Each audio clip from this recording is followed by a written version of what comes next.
설 연휴 마지막 날에도 여야는 밥상 민심을 사수하기 위한 총력전에 나섰습니다. 국민의힘 당권 주자들의 윤심을 둘러싼 신경전이 계속되는 가운데 민주당에선 이재명 대표의 검찰 출석을 앞두고 정부 비판이 이어졌습니다. 국회 취재기자 연결합니다. 박기원 기자. 네, 국회입니다. 네, 여당 당권 주자들 소식부터 전해주시죠. 네, 먼저 김기현 의원은 오늘 오후 여의도에서 기자간담회를 열고 연대와 포용, 탕평이라는 이른바 연포탕의 기치를 강조하며 당내 통합을 이끌겠다고 말했습니다.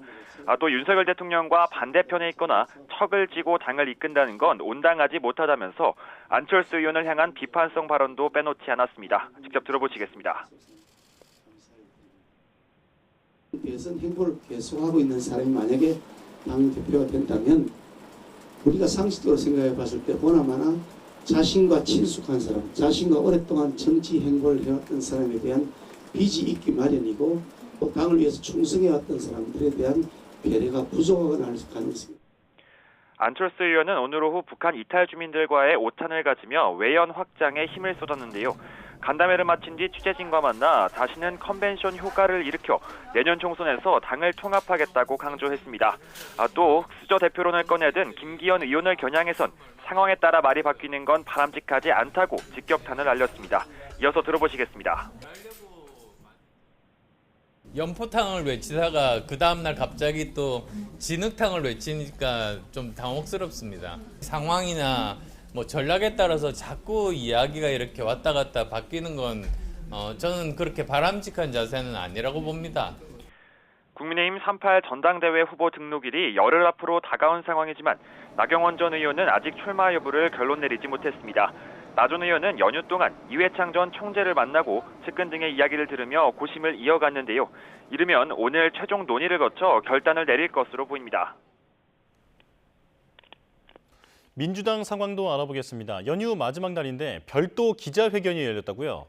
네, 그렇습니다. 더불어민주당은 조정식 사무총장과 김성환 정책위 의장 등이 참석하는 설 민심 기자간담회를 열었습니다.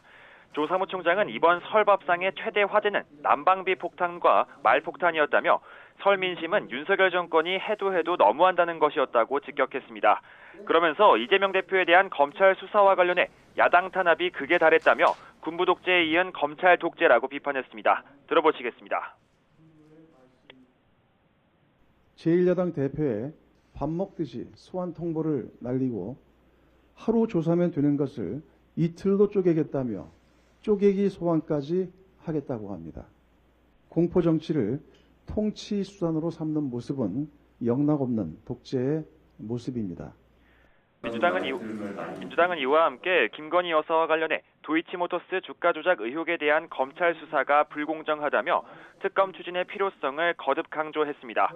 일단 더불어민주당 이재명 대표는 오는 28일 검찰 출석 일정을 앞두고 연휴 내내 숨 고르기에 들어갔는데요. 별다른 공개 일정 없이 대장동 개발 특혜 의혹 관련 변론과 조사 준비에 집중한 것으로 알려졌습니다. 지금까지 국회에서 YTN 박견입니다.